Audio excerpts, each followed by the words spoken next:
Hello friends, एक बार फिर से स्वागत है आपका अपने यूट्यूब चैनल में। तो आज हम लोग जानेंगे एक बहुत ही इंपॉर्टेंट सेल ऑर्गेनेल्स के बारे में जिसका नाम क्या है, लाइसोसोम है।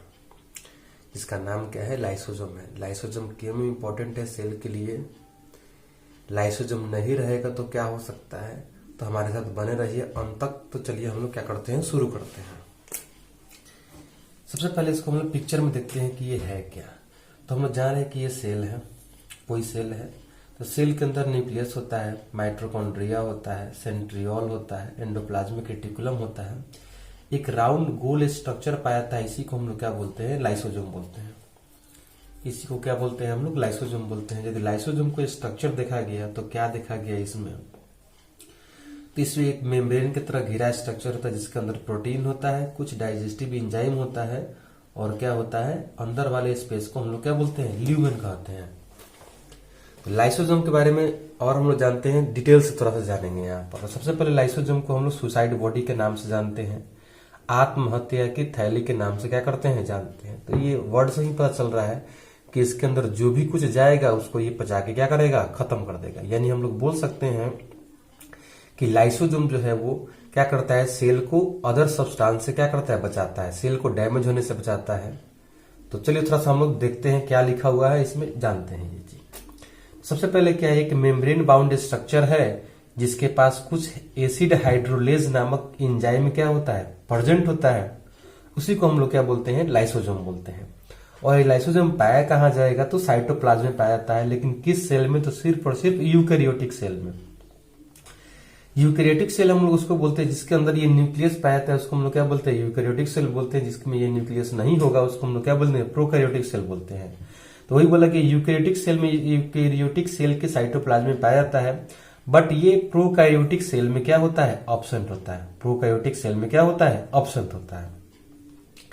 इसके पास देखा जाता है कि 50 एसिड हाइड्रोलेज नामक एंजाइम पाया जाता है जो कैपेबल है, जो ये कर सकता है कि लगभग जितने तरह के बायोमोलिक्यूल्स है ये सबको क्या कर सकता है, पचा सकता है। क्या कर सकता है, पचा सकता है। ठीक है। बट लाइसोसोमल मेम्ब्रेन जो होता है, लाइसोसोम के मेम्ब्रेन का को ये पचाता क्यों नहीं है, थोड़ा सा इंटरेस्टिंग है। बोला जाता है कि किसी भी बायोमोलिक्यूल्स को पचा सकता है, तो क्या लाइसोसोम को नहीं पचा देगा? तो लाइसोसोम को ये नहीं पचाता है, उसके मेम्ब्रेन को क्या करता है, नहीं पचाता है। क्यों? क्योंकि उसके पास आईजीपीए और आईजीपीवी मौजूद होता है।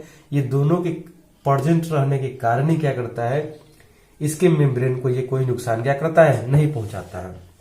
दूसरा, इसके मेम्ब्रेन के पास, इसके झिल्ली के पास एटीपी डिपेंडेंट मतलब एटीपी हम लोग बोलते हैं एडिनोसिन ट्राइफॉस्फेट, जो एक तरह का एनर्जी है जिससे कोई भी सेल क्या करता है, वर्क करता है।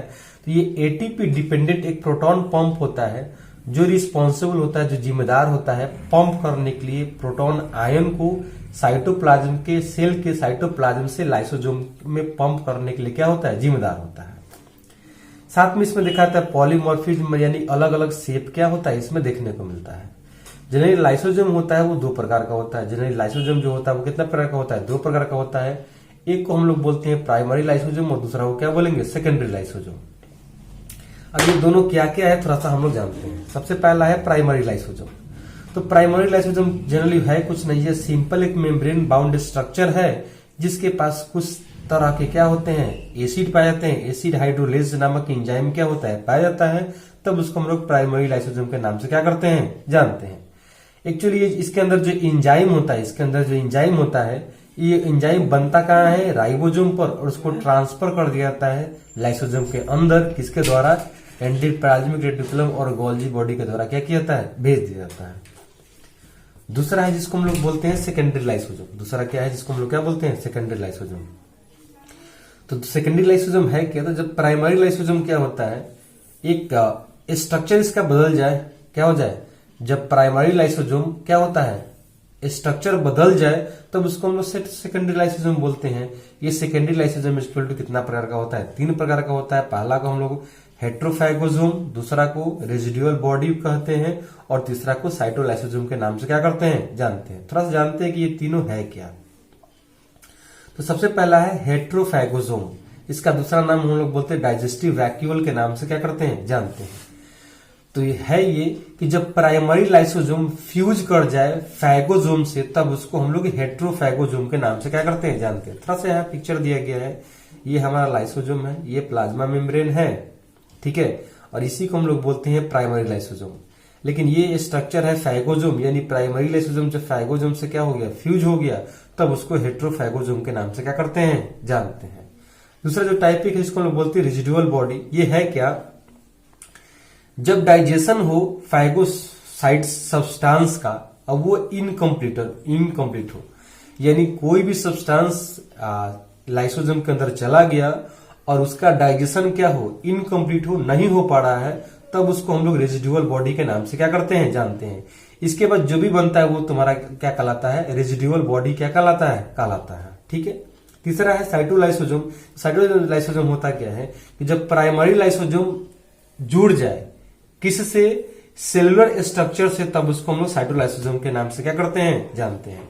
जब प्राइमरी लाइसोसोम एसोसिएटेड मतलब जुड़ जाए किससे, सेलुलर स्ट्रक्चर से, तब उसको हम लोग साइटोलाइसोसोम के नाम से क्या करते हैं, जानते हैं। जानते हैं लाइसोसोम के कुछ रोल के बारे में। किसके बारे में जानते हैं, रोल के बारे में। तो सबसे पहला क्या है कि ये रिस्पॉन्सिबल होता है, जिम्मेदार होता है सेल के अंदर को हम लोग बोलते हैं इंट्रा सेलुलर सब्सटेंस के डाइजेशन में क्या करता है, मदद करता है। दूसरा हम लोग बोलते हैं ऑटोफैगी, जो खुद के पदार्थ को खा जाए, यानी कि सेल का वो स्ट्रक्चर जो क्या करता है, अपने काम को लॉस कर देता है, वो चारों तरफ सराउंड हो जाता है किसके द्वारा, स्मूथ एंडोप्लाज्मिक रेटिकुलम के द्वारा। उसके बाद वहां पर प्राइमरी लाइसोसोम जाता है, उससे जुड़ता है और उसको क्या करता है, खत्म कर देता है।